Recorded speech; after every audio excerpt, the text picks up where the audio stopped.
Welcome to Southern England Radio. Today we have three top stories and the news, all from the southern part of England. Today's first guest is Herman, and he is going to talk about the geography and the climate in southern England. England is the part of the United Kingdom along with Northern Ireland, Wales and Scotland. It is situated to the west of Eurasia and has an extensive coastline, such as positioning is responsible for its fairly complex climate, which demonstrates the meeting of the dry continental air and the moist maritime air. This creates rather large differences in temperature range and also leads to the occurrence of several seasons over the course of one day. The parts of England closest to the Atlantic Ocean experience the mildest temperature, although these are also the wettest and experience the most wind. The areas in the east, on the other hand, are drier and less windy, but also display cooler temperatures. England is warmer and sunnier than any of the other countries making up the United Kingdom. The month with the most sunshine is July, which is also England's driest month. Our second guest today is Adam, and he is going to talk about culture and society in the southern part of England. I'm going to be talking about the culture in southern England. You could say that most of the culture in southern England revolves mostly around London, and the culture of London concerns the arts, music, museums, festivals and other entertainment in London, the capital of the United Kingdom. London is widely believed to be the culture capital of the world, although this title is disputed with a number of other cities internationally. The city is particularly renowned for its theatre quarter, and its West End Theatre district has given it the name to West End Theatre. The strand of mainstream professional theatres staged in the large theatres in London. London is also home to notable cultural attractions such as the British Museum, the Tate Galleries, the National Gallery, the Notting Hill Carnival and the O2. A variety of landmarks and objects are cultural icons associated with London, such as the Big Ben, Buckingham Palace and the Tube Map. Many other British cultural icons are strongly associated with London in the minds of visiting tourists, including the red telephone box, the Roadmaster's bus, the black taxi and the Union flag. The city is home to many nationalities, and the diversity of cultures have shaped the city's culture over time. An interesting fact about London is that a third of all the UK's archives are in London, including the National Archives, which dates back to the 11th century and preserves William the Conqueror's Doomsday Survey.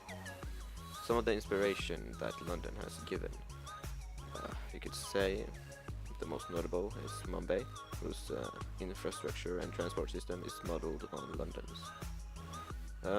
The London Society was founded in 1912 as a membership organization to encourage public interest and participation in the planning of London.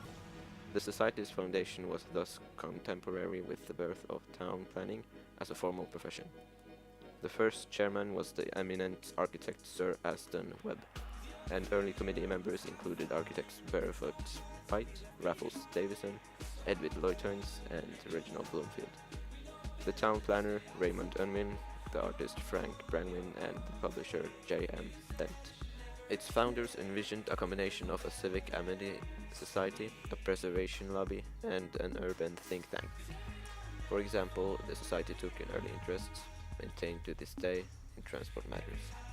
As the planning regime developed, the society took on its current role as the authoritative commentator on significant planning applications in central London.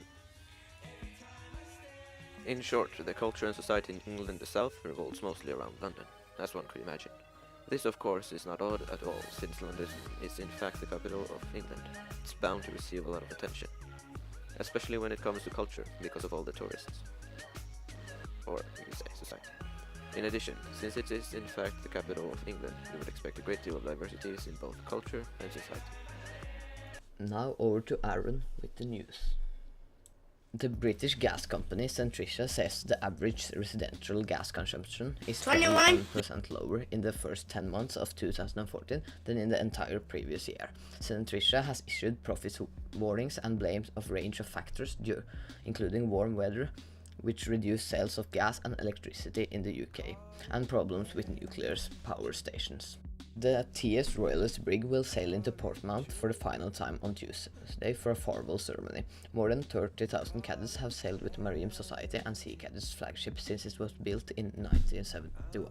Its replacement, a 4.8 million 105-foot brig, is being built in Spain and is due to be delivered in March. Hundreds of sea cadets will gather at Petrol Pier in Godsport to say farewell to the outgoing ship. TS Royalist was commissioned by the Princess Royal and built by the Grooves and Guthridge. The chemical giant Ineos is announcing plans to invest up to $1 billion in shale gas exploration and production in the UK. Ineos plans to use the new gas as raw material for its chemical plants.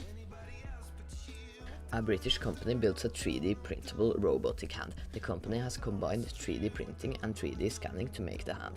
This 3D printed prosthetics is cheaper than normal prosthetics.